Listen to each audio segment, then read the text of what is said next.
आज आहे धनत्रयोदशी आणि धनत्रयोदशीचं महत्त्व जाणून घेऊया खगोल अभ्यासक दाकरू सोमणी यांच्याकडून। आज धनत्रयोदशी, दिवाळीची प्रारंभ आजपासून होतो आहे। अर्थात आज पहिला दिवस दिवाळीचा धनत्रयोदशीचा। आश्विन कृष्ण त्रयोदशी प्रदोषकाळी ज्या दिवशी असते तो दिवस धनत्रयोदशीचा असतो।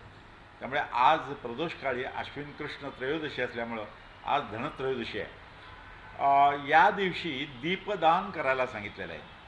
त्याच्याविषयी एक कथा आहे। एकदा काय झालं, यमानं यमदूतांना विचारलं, तुम्ही जेव्हा एखाद्याचे प्राण हरण करता तेव्हा तुम्हाला काय वाटतं? यमदूतांनी लगेच सांगितलं की ज्यावेळी मी एखाद्याचे प्राण हरण करतो वाईट वाटतं, परंतु एखादा बालमृत्यू जेव्हा होतो, लहान मुलाचे प्राण हरण करावे लागतात तेव्हा खूप वाईट वाटतं।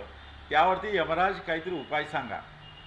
तेव्हा यमराजाने यमदूतांना सांगितलं, जो कोणी आश्विन कृष्ण त्रयोदशीला म्हणजे धनत्रयोदशीच्या दिवशी दीपदान करील त्याच्या घरामध्ये लहानाचा मृत्यू होणार नाही।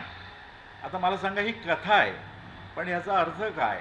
तर दीपदान करायला पाहिजे। दीपदान कशासाठी करायचं? तर गरिबांना, ज्यांना दीप घ्यायला सुद्धा शक्य नसतं, त्यांना दीपदान करून त्यांना मदत करायची, ही त्यामागची भावना आहे। झी 24 तास रहा एक पाऊल पुढे।